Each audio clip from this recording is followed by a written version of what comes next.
Ya gitu. Batu. Bye Diana. Bye. Mbak Kanti. Kita mulai, Mbak Kanti. Oke. Assalamualaikum warahmatullahi wabarakatuh. Selamat malam semua. Selamat datang di acara Festival Kebinekaan malam ini. Acara Festival Kebinekaan ini insya Allah kita selenggarakan secara series ya, atau ini webinar series sampai kalau nggak salah Januari nanti 2021, tapi setiap bulan sekali sebulan. Nah, untuk malam ini tema kita itu terkait sejarah kemerdekaan beragama di Indonesia. Nah, sebelum saya serahkan ke host yang akan memandu kita untuk diskusi malam ini bersama narasumber-narasumber yang sangat senior, saya akan membacakan profil singkat dulu dari host kita atau moderator kita malam ini. Mbak Kanti Wijanis. Profil beliau adalah penulis dan advokat. Beliau pernah menerbitkan novel pertamanya Saraswati pada tahun 2006 dan menjadikannya nominator penulis muda berbakat penghargaan sastra khatulistiwa. Saat ini total telah terbit 4 buku fiksi dan beberapa buku kompilasi. Untuk melengkapi kemampuan menulis kreatif, Mbak Kanti sempat mengambil kursus musim panas di Oxford University, Inggris tahun 2011. Saat ini beliau menjabat sebagai Sekum, Sekretaris Umum Satu Pena, Persatuan Penulis Indonesia, dan sebagai anggota Dewan Perpustakaan Jakarta. Ada juga pada tanggal 22 Februari tahun 2020 bersama tim lawyer Presidium Rakyat Menggugat PRM mengajukan uji materi peraturan bersama dua Menteri Agama dan Mendagri nomor 9 tahun 2006 dan nomor 8 tahun 2006 tentang kerukunan umat beragama dan pendirian rumah ibadah. Itu profil singkat dari beliau. Untuk waktu dan tempat silahkan Mbak Kanti. Oke, terima kasih Mas Aan. Profil narasumber juga iya, dari Mbak Kanti. Silakan Mbak Kanti. Begitu, saya akan membacakan profil narasumber. Narasumber kita yang pertama adalah Pak Andreas Harsono. Selamat malam. Pak Andreas Harsono adalah penulis, jurnalis yang bergelut di dua bidang. Dia dikenal sebagai aktivis hak asasi manusia sekaligus pegiat jurnalisme sastrawi. Pak Andreas pernah bekerja sebagai wartawan awalnya di Jakarta Post, lalu The Nation Bangkok, The Star Kuala Lumpur, dan Pantau Jakarta. Pada 2008 mulai bekerja sebagai peneliti untuk Human Rights Watch. Kerjanya banyak melakukan riset, membaca wawancara, dan menulis. Oke, nanti kita tanya-tanya banyak hal menarik nih yang bisa dibahas bersama dengan Pak Andreas.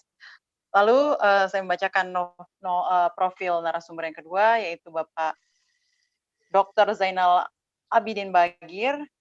Beliau adalah Direktur Program Studi Agama dan Lintas Budaya atau Center for Religious and Cross-Cultural Studies, sebuah program magister di Sekolah Pasca Sarjana Universitas Gadjah Mada UGM Yogyakarta.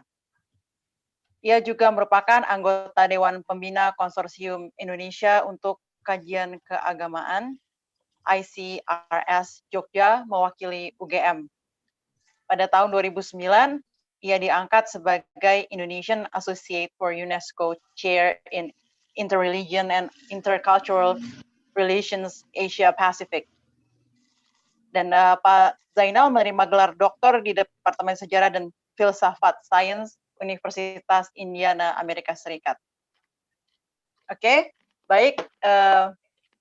Demikian perkenalan dari para narasumber. Saya ingin mengucapkan selamat datang kepada teman-teman sekalian. Terima kasih telah bergabung di acara webinar Festival Kebinekaan, dan pada kesempatan kali ini kita akan membahas sejarah kemerdekaan beragama di Indonesia, suatu isu yang juga dekat di hati saya karena selama ini Indonesia selalu dilulukan sebagai negara beragam. Tapi pada kenyataannya belakangan ini kita melihat banyak sekali kasus-kasus yang justru menodai keberagaman. Undang-Undang Dasar 1945 pasal 29 dan pasal 28 sendiri telah secara eksplisit menjamin kebebasan warga negaranya untuk memeluk agama, keyakinan dan beribadah menurut agama dan kepercayaannya tersebut. Baiklah, tanpa berlama-lama, kita mulai saja diskusi pada malam hari ini. Oke. Mungkin saya akan langsung melemparkan pertanyaan kepada kedua narasumber, bisa dijawab bergantian, begitu saja, atau ada paparan dari Pak Andreas dan Pak Zainal? Langsung tanya jawab aja ya. Anda tanya saja langsung. Oke, kita langsung tanya jawab aja. Jadi pertanyaan yang pertama adalah latar belakang tentang keberagaman beragama di Indonesia yang mulai terusik ini sejak kapan ya? Jadi kita selalu Bhinneka Tunggal Ika gitu, semua negara kita, lalu kemudian mulai terusik itu bisa diceritakan kira-kira mulai dari kapan? Silakan. Saya duluan ya. Ya. Sebetulnya semenjak tanggal 17 Agustus 45. Kenapa? Karena pada waktu itu ada kesepakatan Undang-Undang Dasar 45 itu akan dibuka oleh apa yang disebut sebagai Piagam Jakarta. Saya kira mulai ada yang mengganggu. Ini ada yang masuk suaranya, tolong di-mute. Oke. Jadi, tetapi ada lobby-lobby pada tanggal 17 Agustus dan 18 Agustus pagi, sehingga Piagam Jakarta itu diganti menjadi apa yang kita kenal sekarang sebagai Pancasila. Lobby-lobby itu datang dari delegasi Indonesia Timur, dari Sulawesi, dari Kalimantan, Bali, Maluku, dan seterusnya, tanpa Papua ya, karena Papua waktu itu diperintah secara berbeda. Nah, tetapi dalam deal yang dibikin pada tanggal 18 Agustus 45 pagi hari, sebagai ganti dari penghapusan Piagam Jakarta menjadi Pancasila, akan dibikin Kementerian Agama. Nah, Kementerian Agama inilah institusi pertama yang kelak akan memfasilitasi diskriminasi agama di Indonesia. Kementerian Agama didirikan Januari tahun 46. Nah, lantas, salah satu pekerjaan utama Kementerian Agama adalah membuat definisi agama itu apa. Ya, kalau kita renung-renung kan susah ya mikirin agama itu apa. Akhirnya mereka bilang bahwa yang disebut agama itu punya Tuhan, punya kitab suci, punya nabi, dan punya jaringan global lah. Itu membuat agama lokal macam Parmalim, Kaharingan, Kejawen, ada banyak aliran, Sunda Wiwitan, jelas tidak masuk ke definisi agama menurut Kementerian Agama. Hasilnya adalah sebuah keputusan Presiden Soekarno dibuat pada Januari 65, namanya PNPS 65, soal penodaan agama. Keputusan Soekarno ini dalam bahasa Inggris disebut blasphemy law, kemudian masuk ke KUHP pasal 156A. Milo ini mengatakan di Indonesia tidak boleh orang menodai agama. Kalau dilakukan hukumannya maksimal 5 tahun. Tetapi persoalannya adalah agama itu yang mana? Nah, itu kembali kepada definisi yang didiskusikan pada tahun 50-an. Nah, ada 6 agama menurut Soekarno yang dilindungi. Islam, Protestan, Katolik, Hindu, Buddha, Konghucu. Ya. Itu awal mulanya. Kemudian kita memiliki perkembangannya lain banyak ya. Dari satu institusi kemudian menjadi 2, itu yang disebut Bakor Pakem. Ini khusus untuk meneliti apa yang disebut penodaan agama. Dalam bahasa Inggris disebut Blasphemy Law Office. Nah, kemudian kayak Ahmadiyah, Mila Abraham, Lia Eden itu semua dinyatakan tanda petik sesat ya oleh Bakor Pakem ini. Institusi ketiga tentu Majelis Ulama Indonesia. Ini bikin fatwa-fatwa yang bisa dipakai untuk mendiskriminasi minoritas-minoritas agama. Dan yang keempat yang digugat oleh Saudara Kanti itu FKUB buatan tahun 2006 oleh rezim SBY. Jadi ada 4 institusi dan 2 aturan dasar. 1 Blasmilo 65 buatan Soekarno dan yang kedua Kerukunan Beragama bikinan SBY tahun 2006. Nah, korbannya tentu banyak ya, tapi sejarahnya sudah dimulai sejak Agustus 45. Pak Andreas, kalau menurut Pak Andreas ini sebenarnya kenapa saat itu pemerintahan Soekarno merasa penting untuk membuat definisi tersebut atau melahirkan hukum tersebut dan membuat definisi agama itu apa dan kenapa harus ada Tuhan, kitab suci, jaringan global. Ini kan seperti seolah-olah ingin mematikan agama-agama yang duluan ada di Indonesia gitu, agama nenek moyang gitu. Pertanyaan yang bagus sekali. Saya menulis di sini bahwa kalau kita baca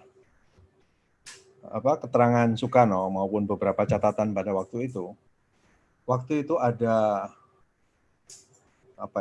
kekhawatiran lah di kalangan sekelompok orang terhadap apa yang mereka anggap syirik. Jadi waktu itu gerakan spiritualisme itu kan banyak ya. Nah, mereka menganggap kalau ini dibiarkan akan mengganggu tanda petik ya agama-agama yang mapan ini.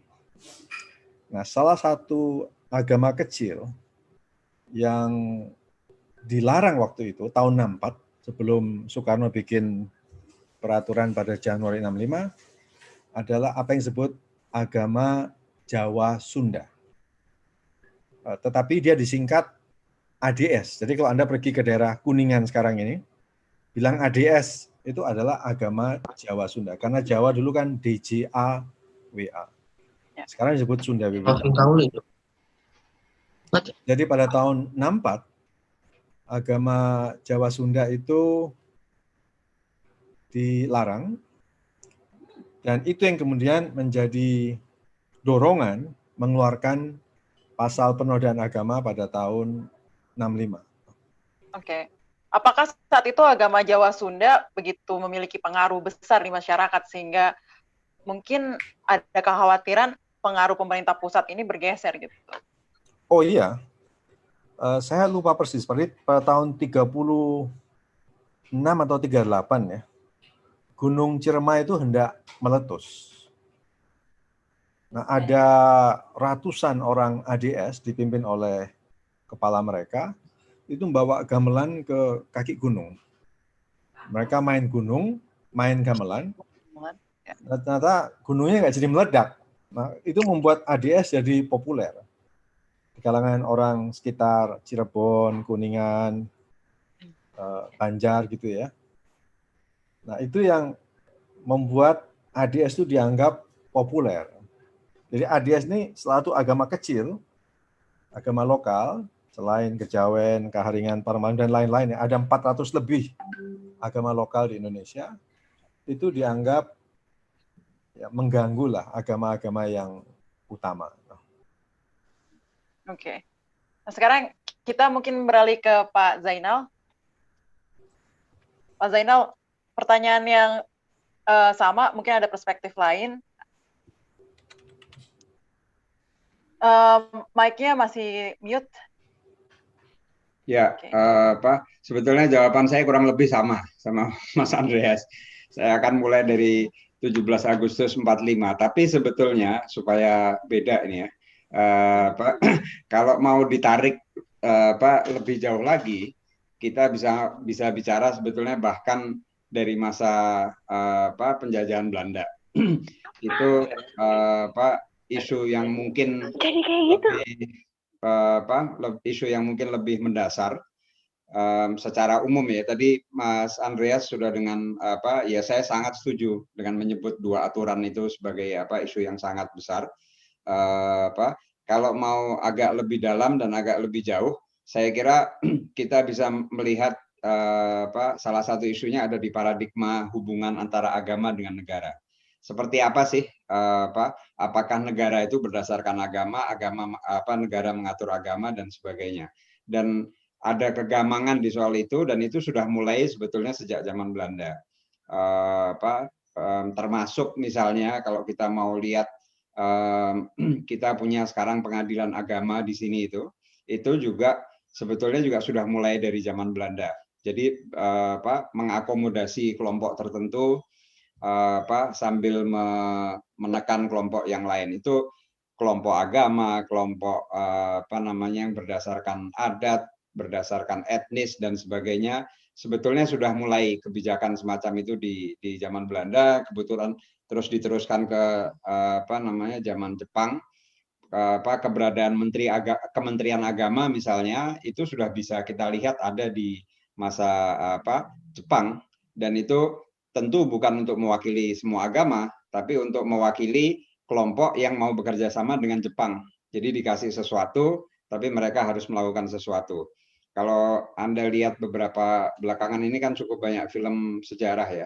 Ada film yang Soekarno, ada film ada Sudia Pranata, lalu yang main Cokro Aminoto juga ada. Cokro Aminoto ya, Cokro Aminoto agak lebih jauh lagi. Tapi di situ bisa dilihat bagaimana hubungan dengan Jepang segala macam, termasuk soal agama itu sudah ya di situ ada inilah, saya bisa mungkin pakai istilah ada politik agamanya. Nah itu yang saya kira ya berlanjut terus sampai sekarang. Yang menarik sebetulnya ini kalau mau loncat sedikit tadi karena Mas Andreas sudah bicara soal yang tahun 45 sampai 65-an gitu ya. Sebetulnya kan kita ada perubahan besar tahun 98. Itu yang perubahan yang luar biasa, demokratisasi segala macam. Tapi yang menarik yang tadi saya sebut sebagai paradigma pengaturan agama atau hubungan agama dengan negara ini sebetulnya nggak berubah banyak. Bisa dikatakan sampai hari ini kurang lebihnya ya sama. Saya tidak mengatakan tidak ada yang berubah, entah lebih baik, entah lebih buruk, tapi dari sisi paradigmanya sebetulnya sama lah kurang lebih. Dan jadi ada pemerintah mengatur memberi dana juga kepada kelompok-kelompok agama tertentu misalnya. Mana yang boleh, mana yang enggak, itu diatur dengan cara seperti itu. Lalu yang Undang-Undang 1965, Undang-Undang Pencegahan Penodaan Agama yang tadi sudah disebut Mas Andreas, itu masih berlaku dan bahkan lebih banyak dipakai setelah 98, jauh lebih banyak dipakai. Dan itu saya kira jadi rasanya masalah kita banyak ya kalau terkait dengan isu kebebasan beragama. Tapi kalau mau menunjuk satu yang menurut saya inti dan untuk membantu kita memetakan itu, saya kira salah satu yang inti banget ya Undang-Undang Penodaan Agama ini. Dan ada perubahan macam-macam. Di tahun 99 dibikin Undang-Undang HAM, tahun 2000 Undang-Undang Dasar 45 di amandemen ada satu bab khusus tentang HAM. Jadi dari sisi HAM sebetulnya kita jauh lebih bagus. Setelah tahun-tahun itu pun HAM itu di mainstream ke banyak sekali undang-undang, khususnya dari sisi non diskriminasinya. Dengan segala macam perubahan itu, satu hal yang betul-betul tidak berubah adalah undang-undang penodaan agama. Bahkan giginya seperti lebih kuat. Kasus-kasusnya jauh lebih banyak. Sampai yang terakhir, ini lompat dari 45 sampai yang sekarang ini, sampai tahun ini ketika ada DPR berpikir mengenai RUU KUHP, rancangan undang-undang yang pidana ini, cukup rame ya kemarin. Tahun lalu kan sudah hampir disahkan tapi nggak jadi. Ada satu isu yang menurut saya jarang diungkap dan bahkan itu tidak masuk dalam daftar isian masalahnya DPR. Itu sebetulnya pasal tentang penodaan agama. Masih ada di situ. Nah, kita beruntung KUHP itu tidak disahkan kemarin, bukan karena ada pasal itu, tapi karena protes yang lain-lain. Tapi menurut saya ini salah satu isu besar di dalam KUHP ini, dan ini kesempatan besar sebetulnya. Karena kita memang sudah mau mengubah itu untuk menghilangkan, merevisi atau supaya nggak kembali kita mempertahankan sesuatu yang buruk yang sudah bersama kita selama lebih dari 70 tahun. Bukan 70 tahun ya, dari 65 itu berarti 35, 55-an ya. Sudah 50 tahun lebih, ada kesempatan sebetulnya sekarang untuk mengubah itu. Nah, ini kalau kita ngomong dari satu manifestasinya ya, yang ada di sebagai pasal pidana. Tapi yang lebih mendasar sebetulnya paradigmanya tadi ini. Nah, kalau mengubah paradigma itu susah, saya kira advokasinya mungkin dia bisa parsial, bisa tadi ke soal rumah ibadah, bisa ke soal penodaan agama, soal aliran kepercayaan dan sebagainya satu-satu disisir. Tapi maksud saya menunjukkan itu, saya mau mengatakan sepertinya isu kita ini kan banyak intoleransi ini segala macam. Tapi kalau kita mau petakan, mau disisir, sebetulnya ada beberapa simpul ini yang bisa. Saya akan mengatakan 3 simpul tadi itu. Satu yang soal penodaan agama, yang kedua soal rumah ibadah, yang ketiga terkait dengan rekognisi aliran kepercayaan yang sebetulnya terkait juga dengan undang-undang penodaan agama. Oke. Ya. Ya, terima kasih. Kan bukan hanya satu pasal, Mas. Dijadikan 6 pasal bahkan dalam rancangan KUHP. Ya. Lebih banyak lagi. Jadi di dunia ini hanya tinggal 23% negara yang masih punya blasphemy law. Dan tidak ada yang menambah. Kebanyakan negara yang 70% lebih itu ingin, yang 23% itu ingin minimal tidak menjalankan bila tidak menghapus. Tapi Indonesia hendak menambah dari 1 pasal menjadi 6 pasal. Oke. Mungkin pertanyaan saya yang berikutnya tidak berhubungan dengan sejarah, tapi lebih kepada hal yang mendasar. Selama ini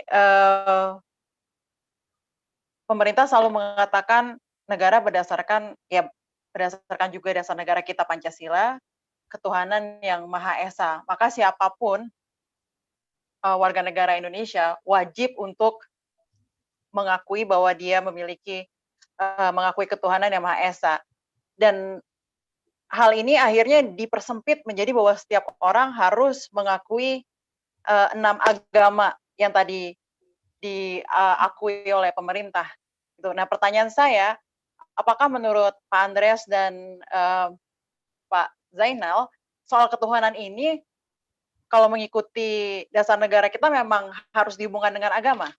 Karena kan sekarang anak-anak muda banyak yang terus terang aja apatis dengan agama ya, karena agama malah jadi sumber pertengkaran gitu. Sehingga mereka memilih untuk jadi agnostik gitu dan percaya Tuhan tapi tidak percaya pada agama, dan apakah ini mereka salah gitu? Bertentangan dengan sila pertama kah? Silakan yang mau menjawab duluan, mungkin Pak Zainal duluan. Ya, saya kira kalau soal ini juga sesuatu yang diperdebatkan juga, dan sebetulnya itu kalau kita mau balik lagi lihat sejarah sedikit ya, itu ada satu tafsir yang mengatakan bahkan bahwa ateisme itu tidak bertentangan dengan Pancasila.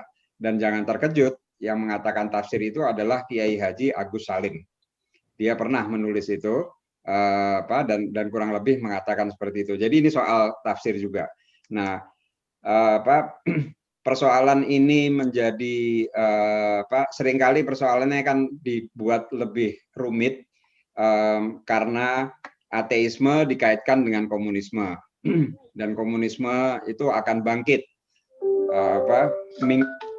minggu depan dia akan bangkit karena minggu depan adalah 30 September. Jadi akan dibangkit-bangkitkan lagi. Asosiasi semacam ini saya kira yang kemudian dipakai, dipolitisir dan sebagainya. Nah, kalau kita mau kalau kita melihat secara normatif dalam norma kita, undang-undang dasar, undang-undang segala macam, kan itu nggak ada itu kewajiban seperti itu. Meskipun Pak Andreas bisa mengoreksi saya, seingat saya pada waktu MK membuat keputusan mengenai Undang-Undang Penodaan Agama tahun 2010 sempat mengatakan bahwa di Indonesia itu tidak ada orang yang tidak beragama, kurang lebih seperti itu. Jadi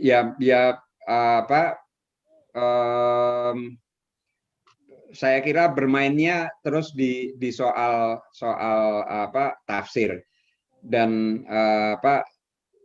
kalau kita mau lihat sekarang sebetulnya kalau mau cari dasar hukum untuk melarang orang tidak beragama ya nggak ada.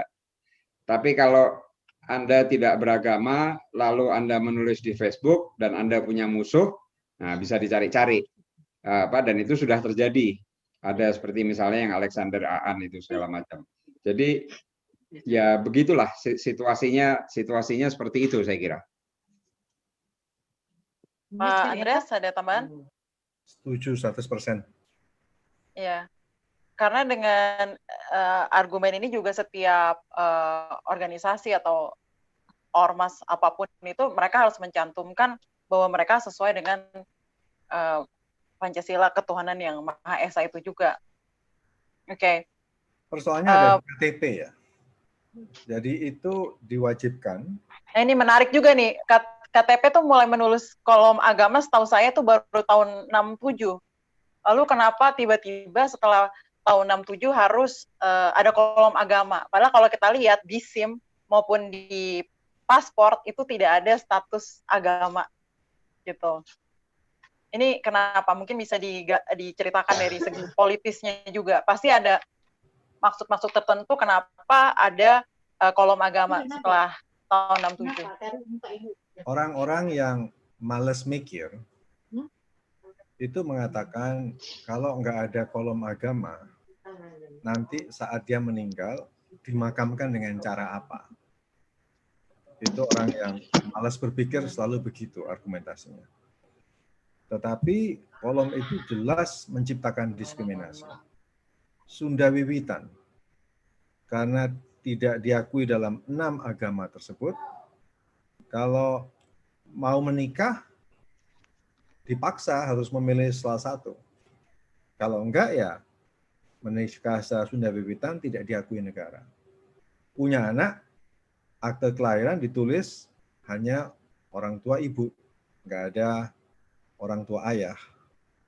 Nah itu terus-menerus, sering dianggap anak lahir di luar nikah, ya, dan seterusnya. Sampai pada Undang-Undang Administrasi Kependudukan tahun 2004, boleh dicantumkan, tetapi belakangan direvisi lagi setelah keberatan dari Majelis Ulama Indonesia. Jadi 420 agama-agama kecil itu sekarang dicantumkan hanya dengan istilah ketuhanan yang Maha Esa. Jadi dikumpulkan jadi satu, Sunda Wiwitan, Bahai, apapun lah. Itu jadi satu agama namanya ketuhanan yang Maha Esa. Memang negara ajaib ini, diskriminatif terus. Kalau soal ngosongin kolom agama di KTP, saya telah melakukan dari tahun 2003. Karena tapi sebenarnya sekarang nggak bisa. Oh ya sekarang nggak bisa, tapi karena bikinnya tahun 2013 maksudnya. Tapi karena saya udah punya dari tahun 2013, jadi sampai sekarang belum saya ganti, belum saya upgrade. Ya, itu sebetulnya itu menarik ya, dan ini sebetulnya kita bisa katakan dari sisi ini bisa dikatakan ada kemajuan. Tapi kemajuan itu selalu kemajuan yang ambigu, nggak pernah 100% gitu ya. Dulu kan dengan adanya pengosongan mulai ada pengosongan agama itu memberikan semacam istilahnya exit option. Kalau Anda kecil pergi ke mau mendaftarkan perkawinan bisa rumit sekali. Iya, saya paham banget, paham. Iya, ada seorang teman yang pernah eksperimen dia di KTP-nya dia tutup itu kolom agama. Dia tidak mengosongkan tapi dia tutup kolom agama, dan yang mengherankan bahkan ketika mau masuk pesawat boarding ngelihat dicek KTP-nya terus lihat kosong, ditanya kok kosong. Jadi hal-hal seperti itu bisa berat buat orang. Nah, menurut saya dari satu sisi ketika itu dibawa ke Mahkamah Konstitusi tahun 2016 dan kemudian diputuskan tahun 2017 dan bisa menuliskan kepercayaan, itu kemenangan dari satu sisi ya, kemenangan karena usulannya diterima secara simbolik, saya kira cukup kuat. Dan kalau kita lihat bahkan dalam implementasinya yang kita dengar dari teman-teman ada di Nusa Tenggara Timur, di banyak tempat itu Dukcapil. Jadi Dukcapil itu yang inilah pencatatan sipil gitu. Pencatatan sipil. Ya, itu sudah mulai mengizinkan itu. Lalu ada isu diskriminasi satu-satu bisa dicoba diselesaikan. Kemarin waktu diskusi dengan Ombudsman misalnya itu ada ada beberapa cerita, cukup banyak sebetulnya cerita mengenai itu yang pergi ke Ombudsman untuk kasus-kasus macam itu, entah yang nggak bisa ikut ujian, lalu entah yang sudah diterima kemudian dipersulit, lalu ada yang mau sumpah jabatan jadi PNS nggak boleh, diadukan kemudian berhasil, kemudian yang sekarang sedang diurus juga oleh Ombudsman yang mau daftar jadi anggota TNI tapi dipertanyakan karena dia dari aliran kepercayaan, itu diurus juga. Nah, saya kira kalau kita mau ngomong, kalau menurut saya ini sebuah kemajuan kecil yang masih menyisakan masalah. Nah, lalu lembaga-lembaga seperti Ombudsman ini yang dan yang lain-lain ya menurut saya, yang termasuk teman-teman dari masyarakat sipil yang mencoba mengadres satu demi satu masalahnya. Tapi menurut saya juga di sini, terlepas dari masih berlakunya Undang-Undang Penodaan Agama, sebetulnya saya bisa dikoreksi dan kalau ada yang nggak setuju tentu nanti bisa tanya. Tapi kalau kita lihat sejarah kelompok-kelompok yang non agama resmi ini, sebetulnya pada masa ini menurut saya ini adalah sejarah terbaik mereka. Karena sejak zaman Belanda, mereka itu sudah distigma. Orang primitif, orang yang nggak jelas. Modernitas itu kalau di Indonesia kan diasosiasikan dengan agama. Orang modern itu adalah orang yang seperti Barat, yang punya agama, entah itu Kristen, Islam, itulah orang modern. Kalau kamu nggak punya modern, kamu nggak punya agama kamu itu adalah bawa sesajen segala macam, kamu orang primitif yang harus dibuat lebih beradab segala macam. Sejak zaman Belanda. Lalu zaman Soekarno, zaman Soeharto segala macam. Sekarang kita lihat misalnya sejak zaman Gus Dur misalnya di Cigugur itu yang pengikut Sunda Wiwitan misalnya bisa punya festival tahunan Serentahun yang cukup besar. Pejabat datang dari mana-mana segala macam. Di beberapa tempat juga bisa seperti itu. Saya kira ini salah satu berita baik yang sangat besar itu karena usaha dari teman-teman dari kelompok masyarakat sipil juga, meskipun sekali lagi masih menyisakan tidak sedikit catatan-catatan diskriminasi yang nggak selesai. Cuma saya ingin mengatakan itu untuk menyampaikan bahwa meskipun situasi kita ini dari tadi dibilang ya buruk, ada macam-macam gitu, bisa berubah itu. Itu bisa diusahakan, butuh waktu. Tapi tidak berarti ini adalah nasib atau kutukan kepada bangsa Indonesia. Amin. Oke, yang Sunda Wiwitan itu menarik juga sih.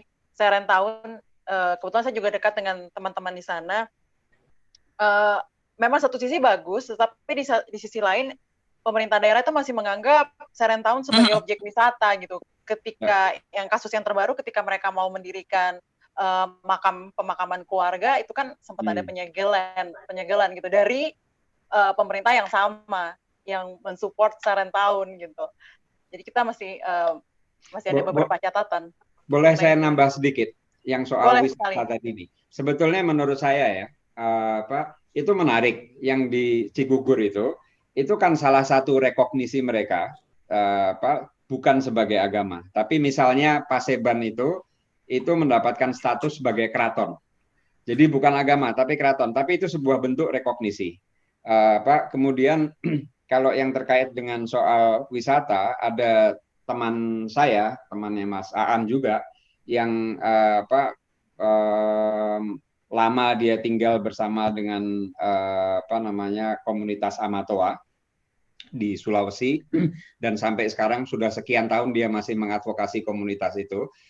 Salah satu cara mereka salah satu cara dia bersama dengan komunitas Amatoa ini sendiri untuk mempertahankan budayanya itu misalnya dengan membuat program ekowisata di mana mereka menyediakan diri mereka untuk dikenal, kurang lebih gitu. Tentu aturan adat, ada daerah terlarang segala macam itu masih dipegang.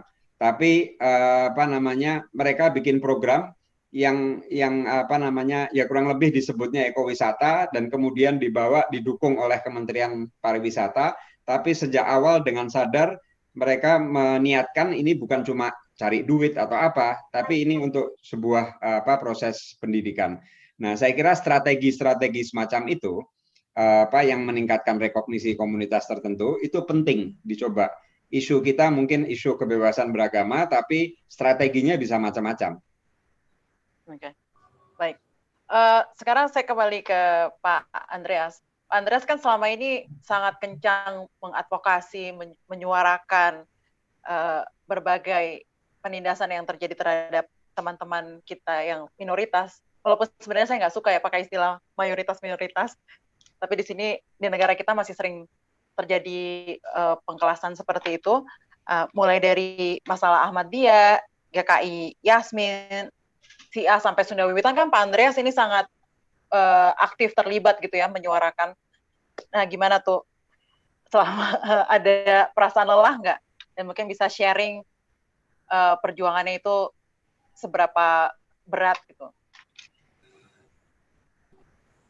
Ya tentu kadang-kadang lelah ya.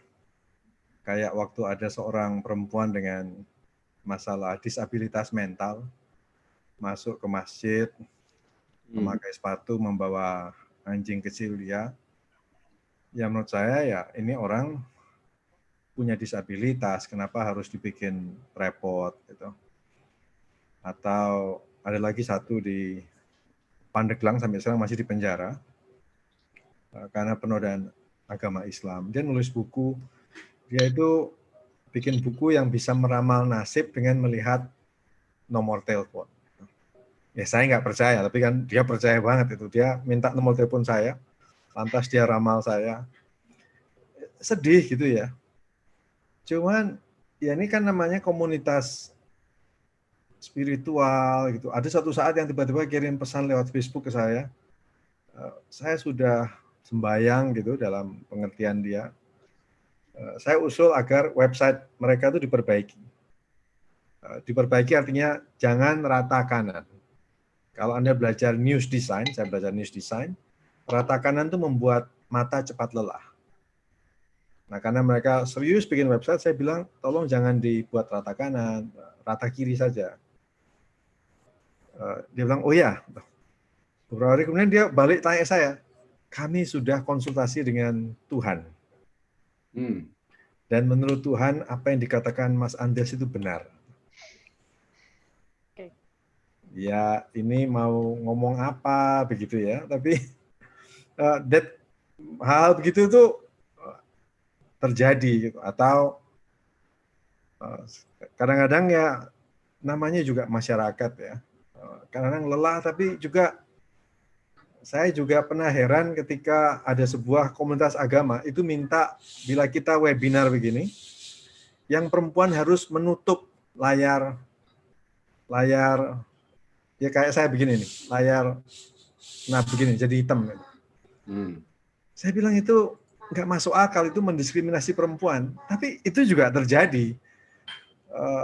Ya saya kira memang naik turunnya adalah begini ya. Tapi tentu ada banyak hal yang membuat saya salut dengan masyarakat keagamaan ini.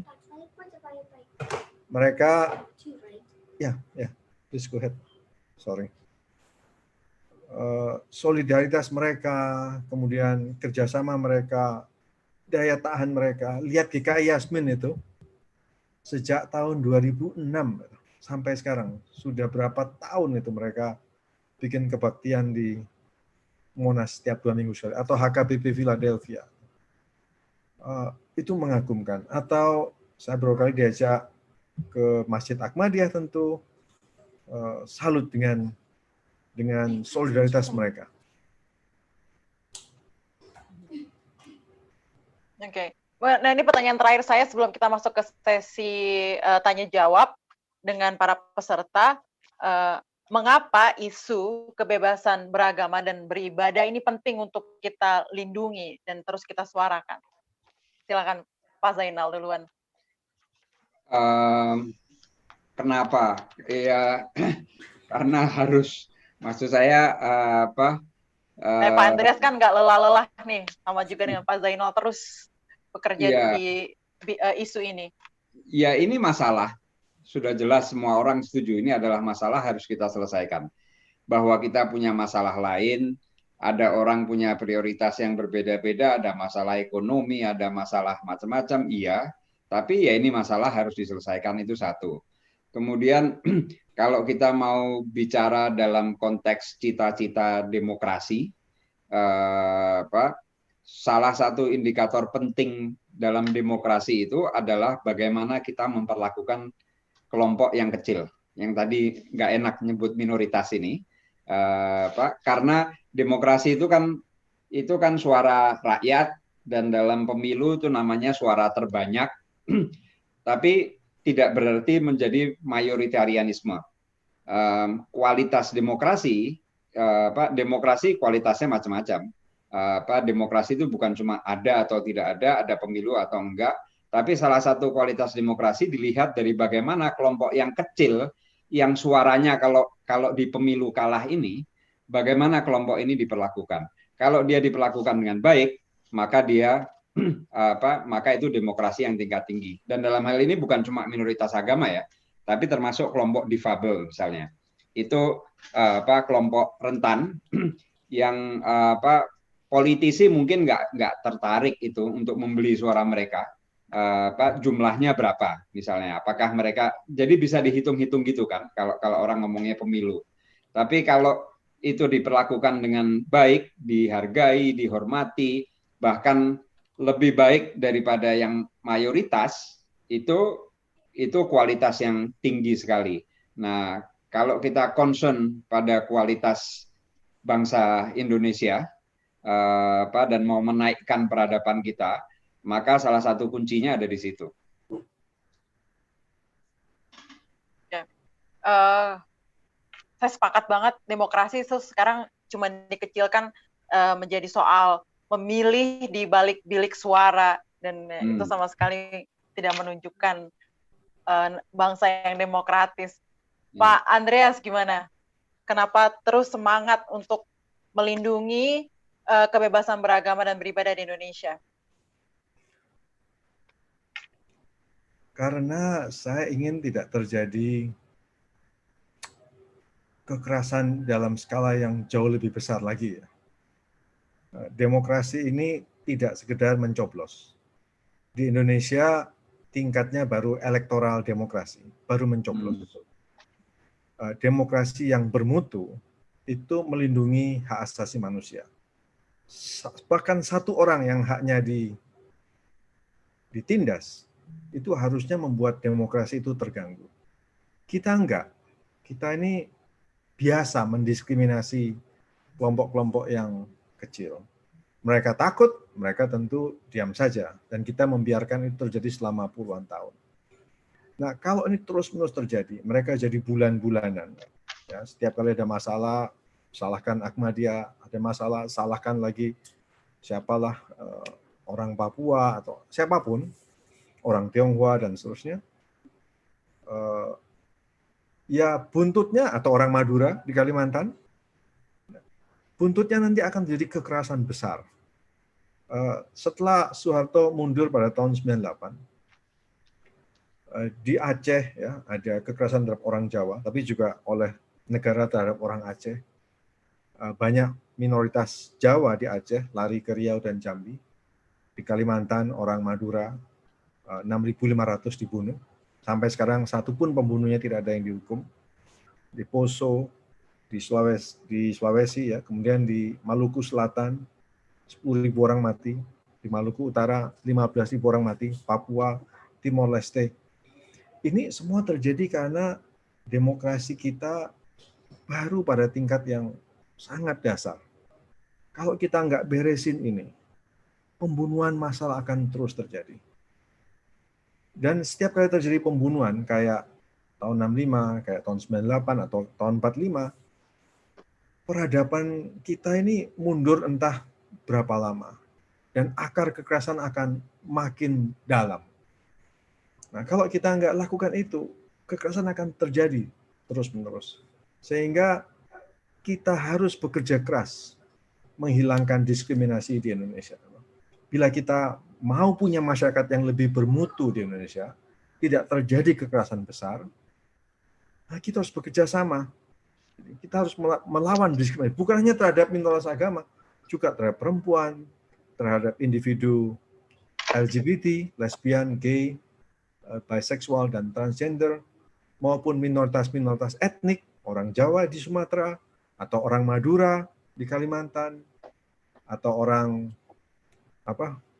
BBM, Buton, Bugis, Makassar di Maluku, semua itu harus kita lawan agar demokrasi kita menjadi demokrasi yang lebih bermutu dari hari ini.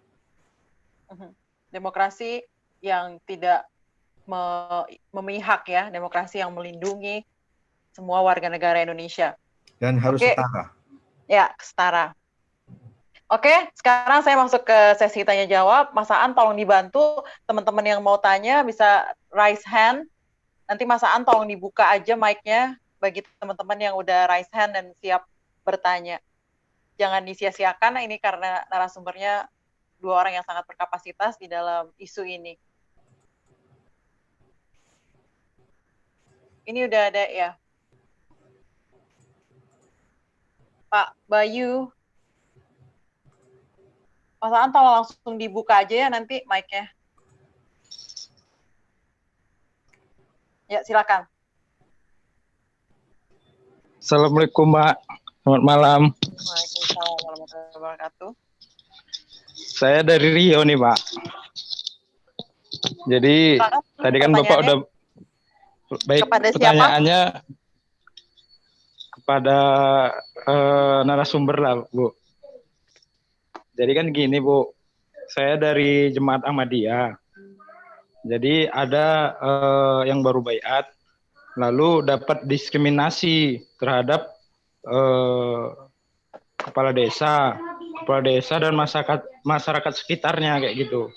Dan dia disuruh membuat surat pernyataan bahwasanya dia itu harus keluar dari jemaat gitu. Padahal beliau tidak mau, tapi dipaksa kayak gitu. Dan ada lagi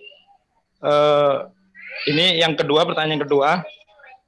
Dia itu ada teman saya, dia orang jemaat juga. Dianya mau buat KTP, tapi dia dinas itu tidak mau membuatnya karena dia orang jemaat kayak gitu. Jadi gimana solusinya? Demikian. Assalamualaikum, selamat malam. Waalaikumsalam.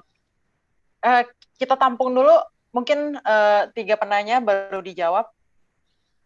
Boleh bertanya atau boleh memberikan komentar. Ada lagi yang lain?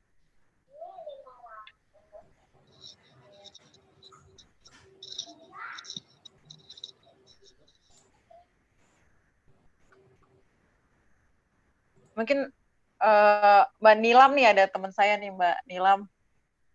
Boleh memberikan komentar, pertanyaan, silakan.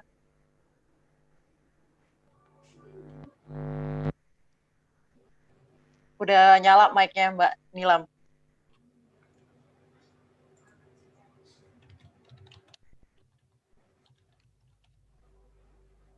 Ya, silakan.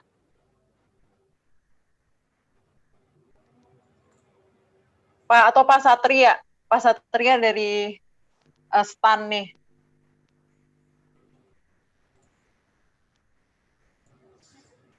Oke, kalau belum ada yang mau menanya lagi, boleh dijawab. Tadi pertanyaannya cukup teknis ya, Pak Andreas dan Pak Zainal.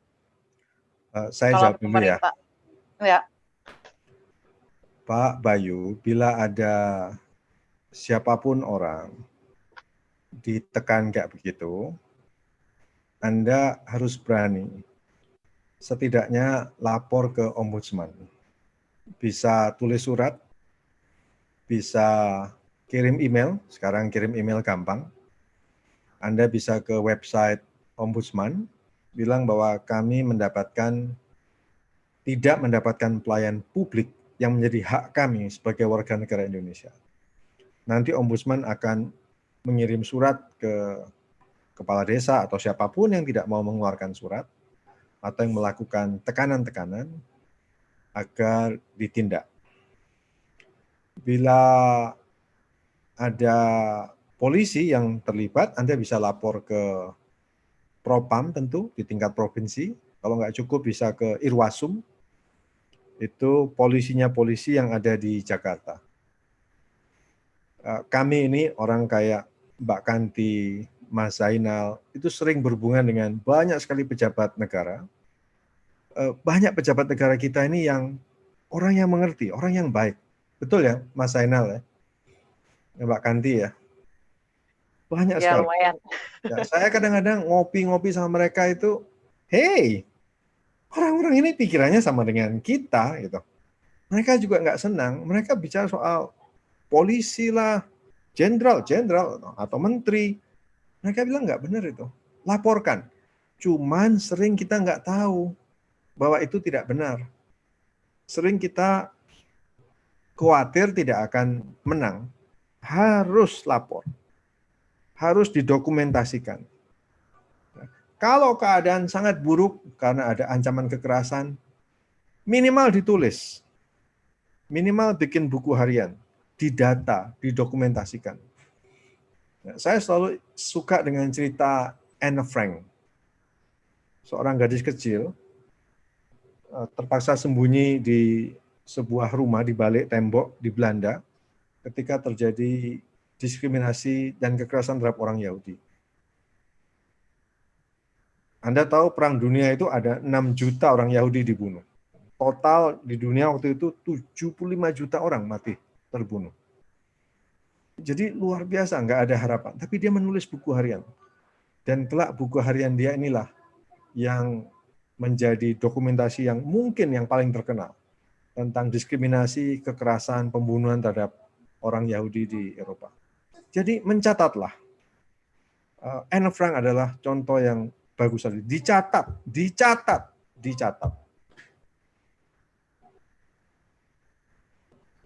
Dari Pak Zainal? Ya, mau menambahkan? Sedikit aja. Saya kira ya saya setuju pasti dengan yang disampaikan Pak Andreas. Ada ombudsman segala macam yang sering mendapat laporan semacam ini. Baru kemarin ini ada seminar internasional ombudsman Dan di antara isu yang muncul itu adalah isu-isu persis seperti ini. Dan mereka mengumpulkan juga isu-isu seperti itu. Jadi melapor itu penting. Nah, tapi mungkin sebelum itu, saya kan nggak tahu ya situasi persisnya di tempat Anda seperti apa. Tapi saya kira kadang-kadang itu juga pejabat di tingkat, saya nggak tahu tadi lurah atau camat gitu ya yang ini ya. Nah, mungkin juga nggak tahu atau ada yang ngasih tahu dia, oh itu nggak boleh seperti ini dan sebagainya. Itu bisa dicoba dulu sebelum konfrontatif, bisa dicoba untuk bicara. Mungkin juga Anda bisa bicara dengan teman-teman komunitas Ahmadiyah di sana yang ada. Kalau ada saya nggak tahu JAI atau apa di situ ya.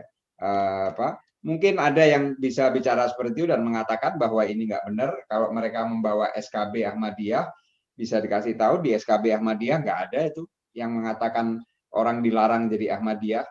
Nah, soal KTP juga bisa istilahnya diadvokasi kecil-kecilan mulai dari level itu.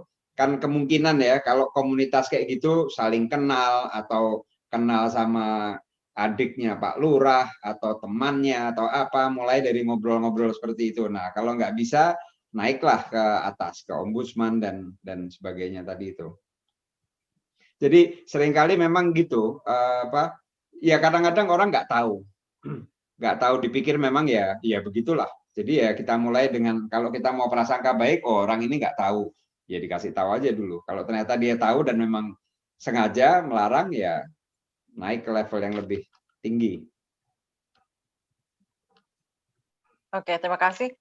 Tadi saya lihat sudah ada penanya berikutnya ya di kolom chat. Mungkin dibuka aja mic-nya ya. Langsung disampaikan secara verbal. Ya, sudah ada 2 penanya melalui chat nih, Mbak Kanti. Atau boleh boleh dibuka mic-nya, atau kalau tidak mungkin kita bantu bacakan ya. Oke, boleh juga. Saya bantu bacakan, Mbak Kanti. Dari Lailatin, baru-baru ini Tajul Muluk membuat pernyataan bahwa telah meninggalkan Syiah dan menyatakan kembali pada Aswaja. Bagaimana pendapat narasumber terhadap hal ini?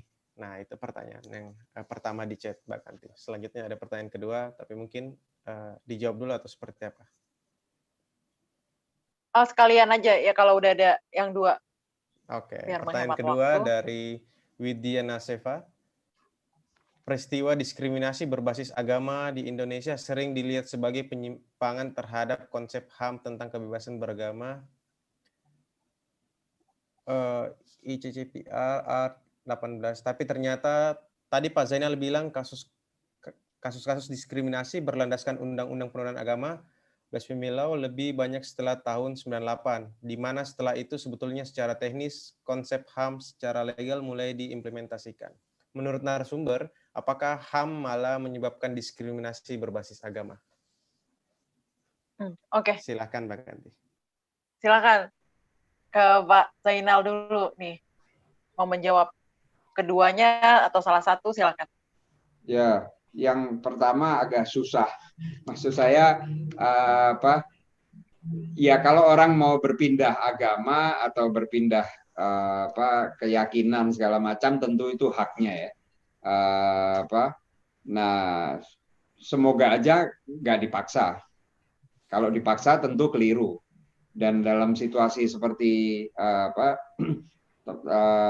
teman-teman kelompok Syiah yang di Sidoarjo dengan Tajul Muluk itu, ya hidupnya sulit sudah ya. Sejak tahun 2012 mereka berada di sana. Saya nggak tahu apakah ya ada paksaan secara langsung atau tidak langsung. Dan ini peristiwanya cukup baru juga. Saya juga baru dengar juga. Jadi saya nggak tahu, artinya kalau itu ada paksaan atau pembicaraan di belakang layar atau apa, ya itu parah, itu berarti sudah keterlaluan sekali. Entah diiming-imingi kalau kamu seperti ini nanti kamu bisa kembali ke Sidoarjo, kembali ke Sampang misalnya. Nah itu sudah jelas itu pelanggaran ya. Mungkin kita nggak bisa menunjukkan atau membuktikan itu. Kalau berubah sendiri ya nggak apa-apa. Tapi ya mungkin kita harus lebih tahu dulu lah apa isu ini. Nah, kalau yang soal yang kedua sebetulnya bukan ini ya, bukannya HAM berkembang kemudian konsep blasphemy jadi naik. Tapi saya kira ini kalau dalam statistik istilahnya ini mungkin common response. Jadi ada satu peristiwa terus muncul dua. Nah, peristiwa itu demokratisasi itu adalah keterbukaan. Keterbukaan ini yang menyebabkan HAM bisa berkembang, tapi juga pada saat yang sama kelompok-kelompok macam-macam pun punya kebebasan, punya ruang yang jauh lebih besar juga dibanding di masa Soeharto.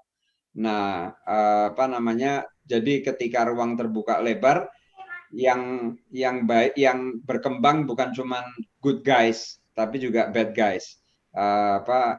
Semuanya dapat berkompetisi lah. Ya kesalahannya menurut saya begini, undang-undang seperti undang-undang pencegahan penodaan agama ini bukan undang-undang yang netral. Ini undang-undang yang berpihak kepada kelompok yang intoleran. Kenapa saya katakan begitu?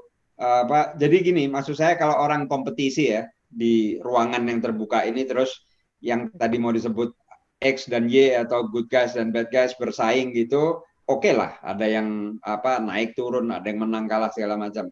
Nah, persoalannya ladangnya ini tidak level.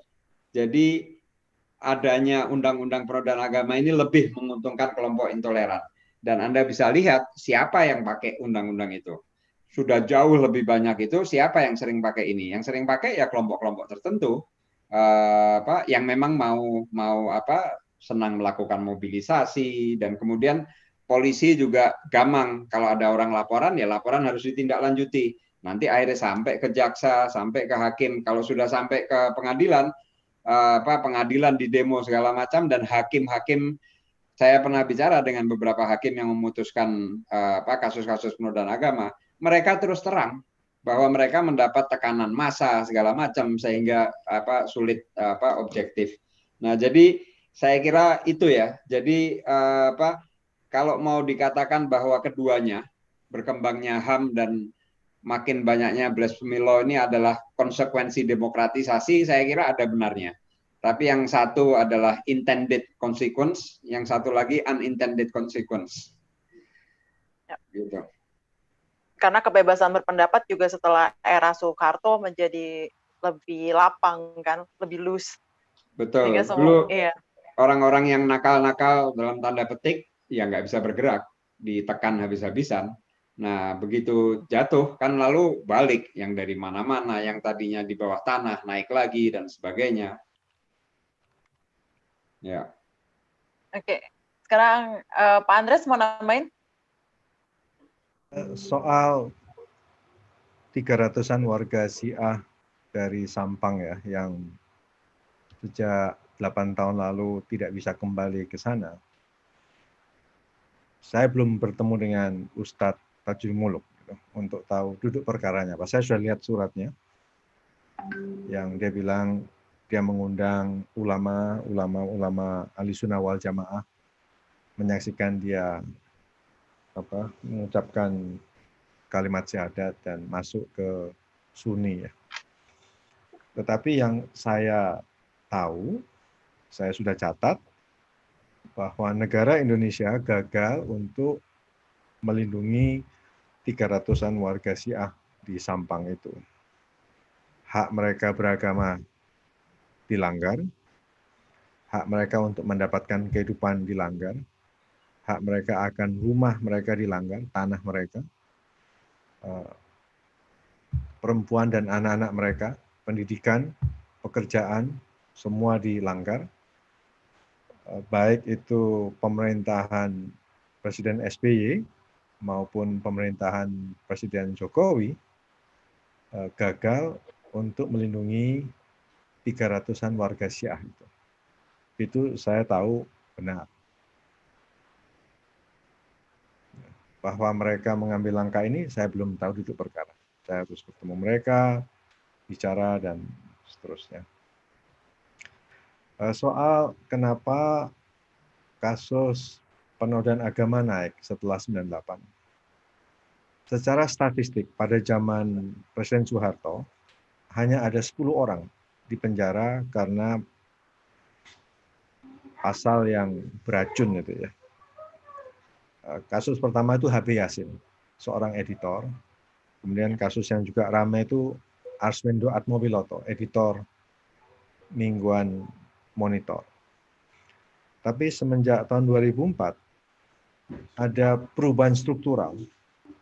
Bakor Pakem itu dipindah dari bawah Kementerian Agama menjadi bawah Kejaksaan Agung, Tinggi, dan Negeri di seluruh Indonesia. Sehingga mereka punya kekuasaan untuk mendakwa orang dengan lebih cepat. Nah, dalam 10 tahun SBY ada 125 orang masuk penjara. Artinya kalau dulu 10 orang dalam 40 tahun, berarti per 10 tahun sekitar 2,5 kasus. Dalam zaman SBY 125 orang masuk penjara. Kenaikannya itu luar biasa. Saya pernah bertemu dengan Presiden Jokowi, dia tanya, Pak Andreas ini bagaimana melihat masalah intoleransi, bagaimana mengatasinya. Saya ketemunya di rumah Iwan Fals. Saya ingat, saya bilang sama dia, satu, sesuai dengan permintaan gugatan Gus Dur, cabut pasal penodaan agama. Gus Dur pernah gugat tuh di Mahkamah Konstitusi tahun 2009. Karena kalau pasal ini nggak dicabut, dampak negatifnya, racunnya itu akan meracuni kehidupan negara dan bangsa ini makin lama makin serius. Ya. Kayak Pakistan itu negara gagal. Yang kedua saya katakan yang saudara Kanti gugat itu, peraturan FKUB tahun 2006, itu juga masalah, itu juga diskriminatif. Ya dia dengerin doang, tapi ya kita tahu tidak dia lakukan, sehingga terjadi kasus yang intoleransi yang makin lama makin besar, karena pasal-pasal ini menguntungkan orang yang intoleran. Zaman Jokowi ini setidaknya 60-an orang sudah dipenjara. Saya malam ini akan menulis lagi, hampir tiap bulan saya Google, selalu ada kasus baru di seluruh Indonesia. Jadi, pertama, Bakor Pakem dipindah ke kejaksaan. Yang kedua, SBY juga memperkuat kejaksaan, dan SBY juga menciptakan SKB baru, termasuk Ahmadiyah 2008, Jokowi SKB Gavatar 2016. Nah, SKB itu turunan dari PNPS 65, pasal penodaan agama. Itu bikin keadaan makin buruk. Oke, sangat memprihatinkan ya. Oke, silakan penanya yang lain. Dibuka aja mic-nya biar semarak, biar nggak cuman kami bertiga yang ngomong nih. Ya, ini ada pertanyaan di chat juga Mbak Kanti, tapi mungkin kita persilahkan. Iya, silakan aja biar lebih semarak, biar bukan kami bertiga aja nih yang diskusi. Ya, nanti kita bacain yang di chat, tapi kita persilahkan dulu yang tadi resen Mas Adam. Ya, silakan. Halo, selamat malam. Nama saya Adam Panto. Selamat malam. Saya dari organisasi namanya Humanesia, Organisasi Humanis Indonesia. Boleh dibuka videonya? Maaf, webcam saya di laptop mati, rusak ya. Oke. Lanjut. Kalau boleh saya nggak pakai video. Pertanyaan saya itu sesuai dengan topik yang kita bahas hari ini atau malam hari ini, yaitu mengenai sejarah kemerdekaan beragama di Indonesia. Kalau dilihat dari penjelasan Mas Zainal dan juga Mas Andreas, salah satu akar dari masalah kekerasan, masalah terkekangnya kebebasan, keagamaan sebagian orang, masalah diskriminasi adalah hubungan agama dengan negara yang mungkin kurang ideal atau batasannya samar. Dan tadi udah sempat dibahas juga sedikit kenapa sejarahnya seperti itu. Tapi yang membuat saya penasaran adalah para pemikir keindonesiaan dulu sebelum kita merdeka, mereka kan kaum yang mendambakan adanya negara baru gitu, mereka adalah orang yang terdidik, mereka banyak baca, mereka berkuliah juga di Eropa. Mereka pasti belajar sejarah Amerika dan Eropa, belajar juga tentang konflik keagamaan yang parah, yang berdarah-darah di sana gitu. karena turut campurnya agama negara dan negara ke dalam agama. Mereka juga pasti belajar politik hukum, sistem pemerintahan, dan punya cita-cita keadilan dan kemanusiaan. Pasti tahulah ada negara-negara yang sudah punya konsep-konsep hubungan agama dan negara yang berbeda gitu, yang bisa saling melindungi, baik itu agama dari negara maupun negara dari agama. Terus yang saya mau tanya tuh kenapa yang nggak pernah, atau saya sekurang-kurangnya nggak pernah mendengar atau baca, ada di antara mereka yang menganjurkan pemisahan yang lebih tegas antara agama dengan negara. Misalnya dari makalah yang mereka tulis, buku-buku, mungkin dalam diskusi di BPUPKI atau PPKI atau forum-forum kenegaraan semacam itu gitu. Masa sih kita nggak bisa melihat rujukan sejarah alternatif gitu selain dari apa yang sekarang ini kita miliki gitu sejak 1945. Tadi kan Mas Zain bilang ada salah satu tokoh awal Republik kita, Agus Salim, yang mengatakan contohnya ateisme itu boleh hidup di bawah Pancasila, ditoleransi lah katakanlah begitu. Tapi tetap saja kan negara itu tetap berdasar ketuhanan. Dan ketuhanan itu diartikan agama. Dan agama itu sesuai dengan definisi sempit gitu. Yang diinginkan. Jadi apakah tidak ada orang yang dalam sejarah kita itu punya konsep yang berbeda tentang hubungan agama dan negara yang kalau aja itu diterapkan itu bisa menyelesaikan banyak sekali masalah berkaitan dengan kemerdekaan keagamaan di Indonesia. Terima kasih. Oke, menarik sekali pertanyaannya. Boleh langsung dijawab aja mungkin? Saya kira orang yang paling komprehensif ya, kalau Anda baca buku ini, Adam. Beli di mana tuh, Mas? Ini UI Press di Jakarta, di UI. Oke. Buku ini tentang berdirinya negara Indonesia. Saya kira orang yang mengerti dan menulis dengan konsep yang kurang lebih Mas Zainal sama saya katakan sekarang ini adalah Sam Ratulangi. Itu saya waktu tahun 45 itu Jepang mendirikan 3 badan persiapan kemerdekaan. Ya, satu yang kita tahu di Jakarta, ya, satu mula-mula di Singapura terus dipindah ke Padang, satu di Makassar. Kenapa? Karena administrasi Asia Tenggara waktu itu di bawah pendudukan Jepang dibagi dalam 3 wilayah itu. Nah, tiap wilayah itu mempersiapkan badan persiapan kemerdekaannya masing-masing. Nah, Sam Ratulangi yang memimpin yang ada di Makassar. Terus Rajiman itu yang memimpin yang di Jakarta. Satu lagi di Padang. Yang 2 ini sudah berkumpul di Jakarta. Mereka mempersiapkan draft Undang-Undang Dasar. Tapi yang ketiga ini di Makassar karena zaman perang ya, mereka harus naik kapal sampai Surabaya, dari Surabaya menunggu lagi naik kereta api yang seharusnya bulan Maret, mereka baru sampai Jakarta Agustus. Nah, terlambat karena soal perang. Anda baca Sam Ratulangi deh. Kalau menurut saya dari orang-orang yang terlibat dalam pendirian negara Indonesia ini, ya terlepas kritik terhadap dia ya, dia yang konsepnya paling menarik. Tetapi ada juga satu lagi yang juga tidak kalah menariknya, cuma dia kalah veto, itu Muhammad Hatta. Muhammad Hatta itu dingin sekali. Sayang ketika di veto, Hatta sudah ikut rapat. Sam Ratulangi baru belakangan datang terlambat.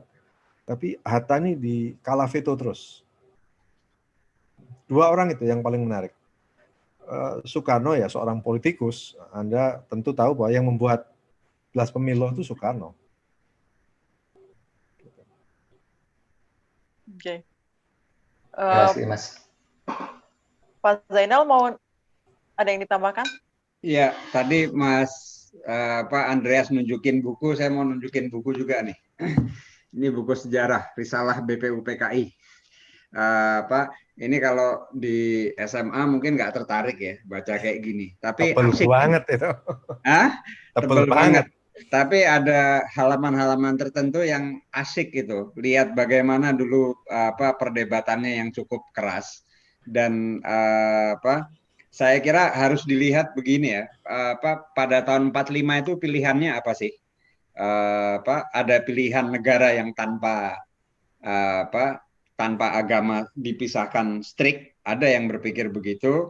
Ada yang mau negara itu dasarnya agama, ada yang mau menambahkan sampai syariat Islam disebut, ada kewajiban gitu. Nah, yang kita peroleh itu adalah kompromi. Jadi di pasal satunya tidak ada kewajiban syariat, tapi ada ketuhanan yang Maha Esa. Apakah nggak ada pilihan supaya nggak ada? Ada, tapi ya perdebatan pada waktu itu dan kemudian namanya perdebatan, orang mencari jalan tengah dan sebagainya. Yang menarik itu sebetulnya kalau Anda mau lihat ya misalnya sekarang ini kan di antara kelompok yang disebut Islam moderat itu Nahdlatul Ulama NU. Tapi kalau Anda lihat misalnya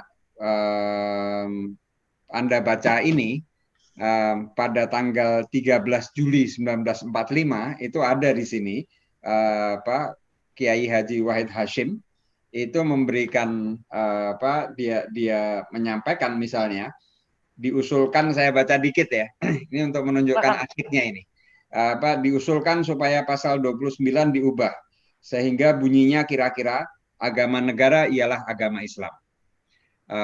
Wahid Hashim ya.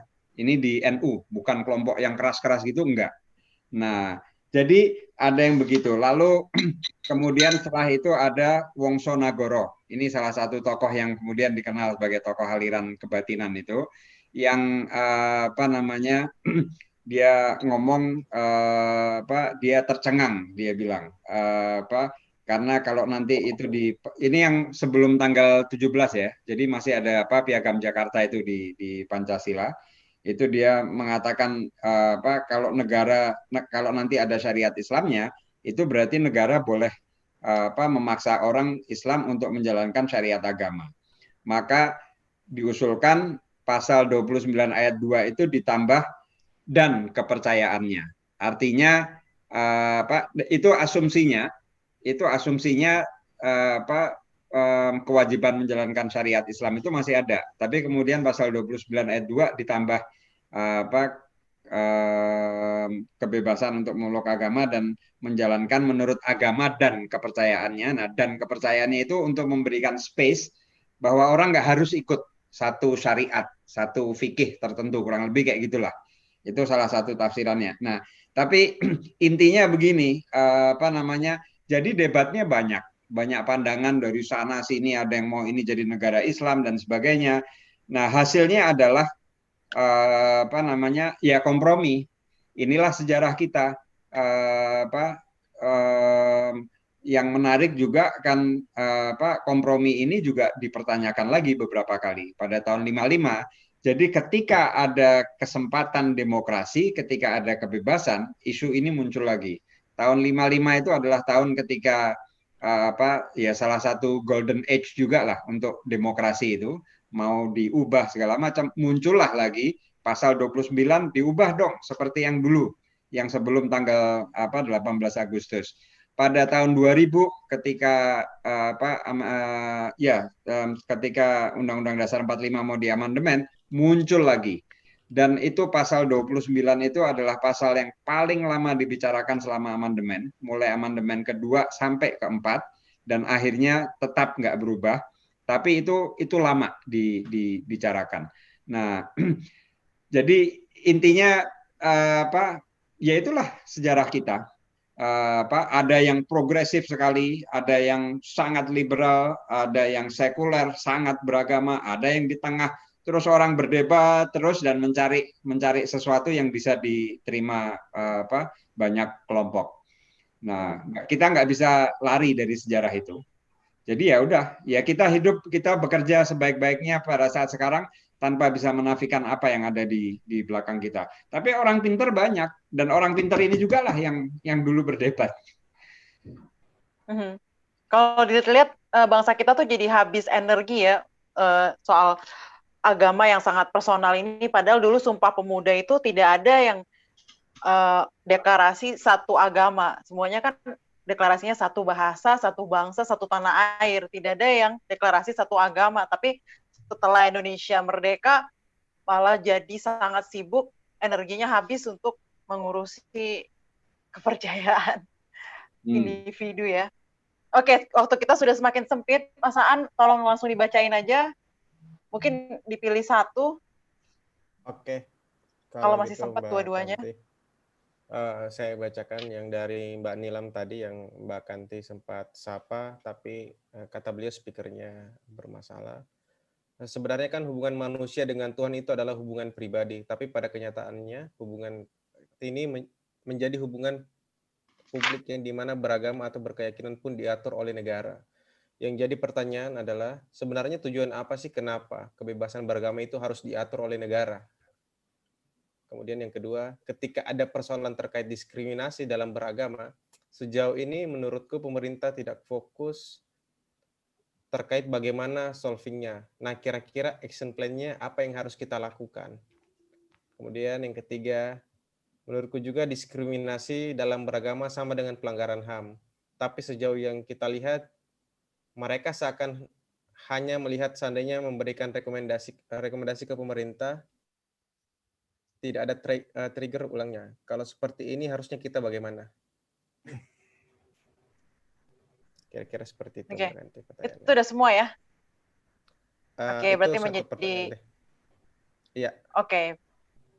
Ya, langsung saja karena waktu kita semakin sempit.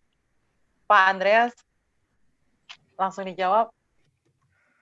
Saya kira udah cukup banyak ya organisasi macam tempatnya Mas Zainal, tempatnya Mbak Kanti, Setara Institut, Wahid Institut. Oh banyak. Intinya satu, cabut PNPS 65. Itu salah satu persoalan mendasar. Gus Dur juga berkali-kali mengatakan ini persoalan mendasar di Indonesia. Cabut PNPS 65. Nah, bila PNPS 65 itu sudah bisa dicabut, yang lain-lain itu akan mengikuti. Jadi paling mendasar adalah cabut PNPS 65. Ada Dawam Raharjo dulu terlibat, keduanya sudah almarhum. Ada Maman Imanul Haq, ada Musda Mulia, kemudian gugatan kedua oleh rekan-rekan Syiah, gugatan terakhir oleh rekan-rekan Ahmadiyah, gugat terus. Saya punya kepercayaan begini, perubahan itu tidak terjadi bila pintu sejarah tidak terbuka. Tahun 45 pintu sejarah terbuka. Tahun 98 pintu sejarah terbuka. Ya, tahun 65 juga. Tetapi bila pintu sejarah terbuka, kita tidak siap, tidak akan terjadi perubahan juga. Nah, sekarang ini kita harus bersiap-siap, melakukan pendidikan publik, kampanye, advokasi, nulis, ngomong, bikin video, agar kelak ketika pintu sejarah terbuka, kita bisa push negara untuk menghapus pasal yang bermasalah. Kita siap. Ya. Silakan Pak Zainal. Ya, yang soal itu ya, agama ini kan private, kenapa diatur-atur segala macam. Kalau menurut saya begini, khususnya belakang, jadi mungkin itu cita-cita nggak tahu lah mau disebut cita-cita pencerahan atau apa, yang sebetulnya nggak berhasil. Dalam artian dimanapun, bukan cuma di Indonesia ya, di mana-mana itu kan, bahkan di Eropa pun yang berpikir bahwa agama akan hilang dan kemudian udah terpisah sama sekali, nyatanya enggak. Karena beberapa hal, salah satunya ada imigran datang ke Eropa membawa agama segala macam-macam, dan kita saya kira jangan mengatakan juga bahwa imigran yang merusak Eropa. Enggak, kayak globalisasi, orang bertemu dari mana-mana, dan itu sebuah kekuatan yang nggak bisa dihindari. Keragaman itu muncul ketika ada perpindahan segala macam. Seseorang yang belong to one place, kemudian dia pergi ke tempat lain, dia tidak belong, kemudian dia menjadi belong to ini, menambah keragaman dan sebagainya. Mau nggak mau keragaman semacam itu ada, dan bukan cuma agama ya, bukan cuma agama, ada juga keyakinan-keyakinan tradisi lain yang dibawa orang ke mana-mana. Nah, itu menimbulkan persoalan-persoalan dalam hubungan antar orang yang pada akhirnya kemudian diaturlah di banyak tempat diatur secara keliru. Misalnya seperti di Prancis. Prancis itu kan ya berpikir dulu sudah selesai itu masalah itu. Tapi sekarang akhirnya mereka bikin peraturan yang membatasi kebebasan beragama juga di sana beberapa kali. Di banyak tempat lah, di Amerika apalagi. Amerika itu tempat yang sangat religius, di mana agama sebetulnya nggak diatur. Tapi kita bisa lihat sebetulnya politik di Amerika itu sangat terpengaruh juga oleh isu agama. Tapi anyway, saya kira baliknya lagi, kalau mau paham benar ya kita kembali ke sejarah seperti yang saya bicarakan tadi itu, dan kita nggak bisa lepas dari sejarah. Jadi kita hidup sekarang dalam constraint dunia, dalam pilihan-pilihan kita yang terbatas, karena kita punya sejarah yang tidak bisa kita nafikan itu, ya kita bergerak di situ, memperbaiki sedikit demi sedikit. Nah, kalau mau kemana arah perbaikan ini, dan itu mungkin terkait dengan pertanyaan yang soal action plan itu, perbaikan yang mendasar, yang besar gitu, kita bisa bicara soal paradigma tadi, paradigma pengelolaan keragaman oleh negara ini, dengan prinsip utamanya yang non diskriminatif dan sebagainya, bisa sampai sedalam itu.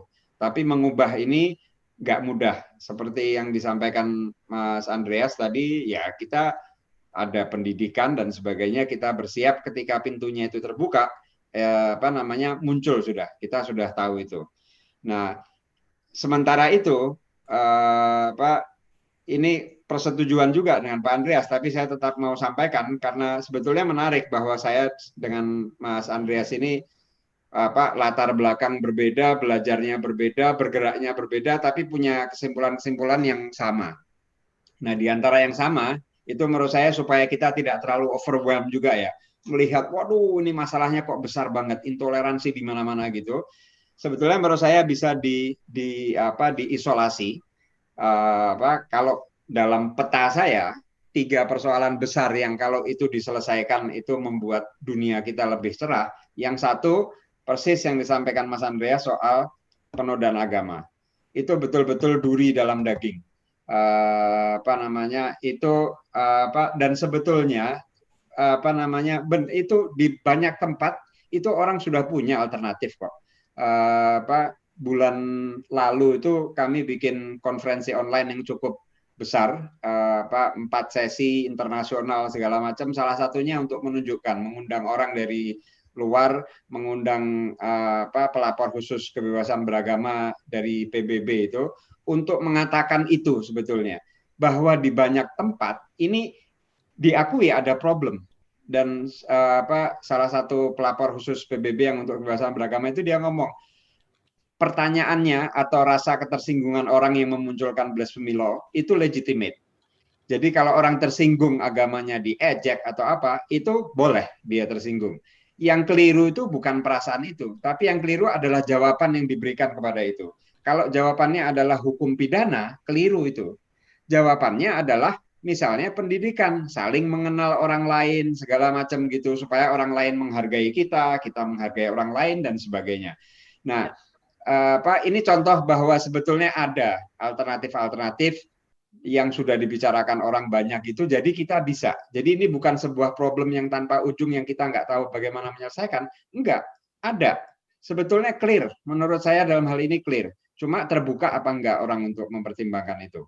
Nah, itu yang pertama. Yang kedua soal rekognisi agama yang dianggap non resmi itu, yang tadi saya bilang sudah ada kemajuan, tapi ya masih ada persoalan-persoalan. Kita udah tahu juga itu jalannya kemana sebetulnya. Yang ketiga persoalan rumah ibadah, karena ada peraturan yang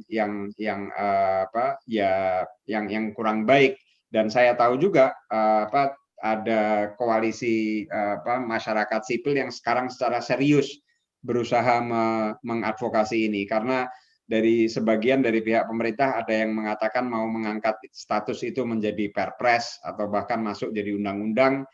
Nah, tapi nggak mau mengubah isinya. Kan ini PBM ini udah dari tahun 2006, sudah 14 tahun. Kita belajar dong, kita teliti. Oke lah, kita nggak mau ngomong diskriminatif atau apa misalnya, tapi berhasil apa enggak menyelesaikan masalah. Nah, kalau nggak berhasil, at least harus revisi. FKUB itu mungkin diperlukan, tapi kalau jadinya seperti yang sekarang, ada FKUB yang bagus, saya kira harus diakui ya, yang justru pekerjaannya adalah membantu pendirian rumah ibadah, ada. Kita bisa temukan itu. Tapi di banyak tempat justru menjadi sumber masalah. Nah, kenapa begitu? Nah, ini penelitian semacam ini yang harusnya akan menunjukkan jalan juga kepada pemerintah. Jadi secara ringkas kita punya masalah besar, tapi sebetulnya jalannya ini sudah kelihatan. Nah, kita ikuti aja jalan ini, nanti inilah ketika pintu-pintu tadi itu terbuka, semoga akan ada perubahan sedikit demi sedikit. Makasih. Oke. Pak Zainal, bicara tentang jalan yang sudah terbuka, maka kita ini secara konsorsium, karena banyak pihak yang peduli pada isu ini, kita tuh harus mendekati aktor-aktor utama mana saja gitu. Apakah presiden kah, atau pemuka agama gitu. Jadi kita kan harus gempur terus mereka-mereka yang sebenarnya memiliki bisa mengubah kebijakan gitu, mana yang harus kita dekati terus. Ya, mungkin nggak usah gempur. Maksud saya sorry, jiwa aktivis nih kalau ngomong jadi. Bahasanya tidak harus bahasa perang. Tapi menurut saya kita mulai dengan ngobrol dengan teman sendiri. Karena banyak teman-teman yang punya concern yang sama tadi ini. Misalnya tadi Mas Adam Pantau yang tadi juga sempat bicara, kita tergabung dalam sebuah koalisi lain yang sekarang membicarakan isu ingin mengusulkan revisi KUHP yang terkait dengan penodaan agama itu. Nah, seringkali bahkan justru di kalangan masyarakat sipil ini yang jalan sendiri-sendiri, energinya besar, tapi jalan sendiri-sendiri jadi kurang kuat. Nah, menurut saya langkah pertama adalah konsolidasi di dalam dulu sendiri, mencari teman dulu. Setelah mencari teman di kalangan teman-teman yang sebetulnya seide, nah kita bergerak lebih jauh, mencari teman di pemerintah. Ada itu di tadi Mas Andreas juga sudah ngomong, negara ini bukan satu yang evil, jahat segala macam, enggak. Itu kan ada orang-orang segala macam. Sebagian orang-orang itu mau dengar kita dan bahkan butuh masukan. Nah, kita cari teman di situ. Jadi mungkin nggak harus menggempur, tapi mencari teman. Makin lama temannya makin banyak. Di DPR kita cari teman juga, di KSP cari teman juga, di mana-mana, di polisi kita bisa cari teman. Begitu. Kira, ya. Apakah udah ada wadahnya itu yang mempersatukan? Mungkin salah satunya festival ini juga ya, tapi yang lebih resmi, yang lebih sistematis gitu. Ya, nanti kita kontak Mbak. Kalau yang isu penodaan agama, nanti siap. Mau kampanye ini Mas Adam nih yang harus bicara juga ini, karena Mas Adam ini bagian tim kampanye. Oh, oke. Ini dinantikan sekali nih. Lalu kita udah akan masuk ke penutup, tapi saya masih ada pertanyaan nih, karena ini temanya anak-anak milenial. Jadi anak-anak muda nih sekarang bisa apa untuk sementara ini untuk membantu perjuangan melindungi kebebasan beragama dan beribadah?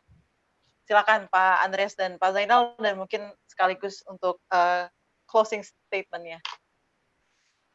Saya cerita ya, pada tahun 90-an awal, saya wartawan muda, juga kayak sekarang gitu, generasi milenial zaman itu. Yang kami lakukan adalah mempersiapkan diri. Kami belajar kebebasan pers itu apa, wartawan itu juga bisa bikin kacau, ya wartawan juga bisa bikin nyuap orang, bikin rusak dan seterusnya, terima suap.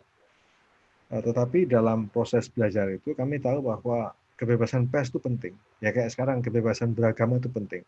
Pasal penodaan agama itu harus dihilangkan. Jadi yang bisa kalian lakukan adalah bersiap-siap, belajar dengan sebaik-baiknya. Jadi kelak kalau ada orang mendebat, kalian sudah bisa siap. Wah, kalau orang bakar Al-Quran gimana? Atau kalau orang bakar gereja gimana? Cara ngatasinya gimana? Jadi kayak Mas Zainal bilang, ya diajak ngomong, diajak nggak perlu harus marah dan seterusnya. Nah sekarang itu yang harus disiapkan.